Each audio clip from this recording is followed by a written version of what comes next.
David Marples is a professor of Russian and Eastern European history at the University of Alberta. He joins us from Edmonton in Canada, almost in California there, David. Welcome to the program. Sergei Lavrov, sitting in the same room with Dmytro Kuleba, he must have known that those two demands, that the Ukrainian army disarm and the government in Kiev commit to becoming a neutral country, it was never going to be accepted. No, it wasn't going to be accepted. And really, the talks are a good thing. I mean, I don't think anyone would argue with that. It's important to get the two sides together. But we also need some kind of consensus on what can be achieved. And if the Russians aren't prepared to back off anything, then I don't think we can go very far. I mean, they're the ones who've been the aggressor. They've been the aggressor since 2014. They've taken Crimea, they've taken part of the Donbass from Ukraine. And now they're trying to push Ukraine to accept those two annexations, which were both caused by invasions.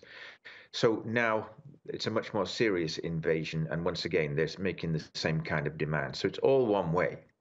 And this is why I think it's not really a fair it's not a fair place to try and reach a consensus when Ukraine is in such a difficult position.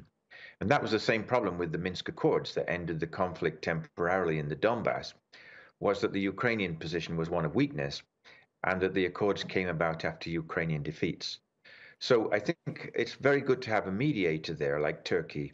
But at the same time, some pressure has to be put on Russia to make some concessions. Yeah, that's exactly the point I wanted to ask you about. At what stage do you think Russia is going to make some sort of concessions? Because if they continue to insist on these various demands, there are four particular demands, and they regard the recognition of independence for those two breakaway republics in the east of Ukraine, becoming a neutral country, laying down weapons.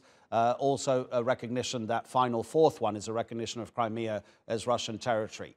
If those continue to be the demands, surely Russia is going to have to occupy Ukraine for a long time.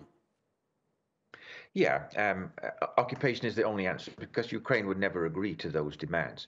I mean, I think possibly if they'd asked for autonomy for the Donbass, that would have been a reasonable demand, and that was put forward at the Minsk Accords. And at some point, Ukraine might be persuaded to agree to that one.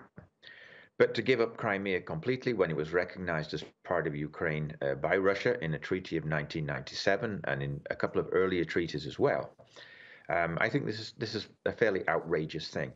But the fact is that on the ground, the Russian forces have performed rather badly. They've certainly not made the progress that was expected, and the Ukrainians have dug in. And even if Mariupol falls, which is possible, Kiev occupied, then really so what? Ukrainians are never going to accept rule under these kind of conditions. They've had 30 years of independence, and they would like to have 30 more. And I don't think they're going to go down without a long, long fight. And this will be another sort of Afghanistan for Russia, something that they really can't win, because they can only try to occupy by means of terror and killing of civilians and humanitarian crisis resulting. And of course, there have been plenty of accusations that Russia is committing war crimes in Ukraine. David, what's the attitude of the Kremlin towards international law? What does it say about how Moscow has positioned itself as an international actor? Well, I think Moscow is simply continuing to deny the obvious, to deny the truth. I mean, Lavrov even denied today that Russia had invaded Ukraine. What exactly does he think is happening there? He knows all too well what is happening, but the perpetuation of lies, I don't know what else one would call it really, just lie after lie after lie from the Russian side, and Russian propaganda that's obviously convincing quite a number of people back home that the cause is justified. I mean, at the moment, Putin is still quite a popular leader of Russia. But the longer the war goes on, I think, this is going to recede. This kind of popularity will go down. And as long as Russians are coming home in greater numbers in body bags, to put it brutally, this is the sort of thing that will convince the Russian population that this is not going to work. I think the people who are well-traveled, who watch the internet, who had access to foreign travel, access to businesses that do deals with Europe and North America, they understand the situation. But the average Russian in the provinces who is simply watching television and listening to what's happening from the Russian perspective would have no idea. They believe quite clearly that this is a campaign to remove a neo-Nazi government in Kiev. and that it's a special operation. And this is what they're being told on a daily basis. So how can they possibly see what the reality is? And this is the difficulty right now, I think. And this is why Putin has managed to stay in power. Yeah, it does seem as if so many statements coming out of the Russian government are really meant for domestic consumption.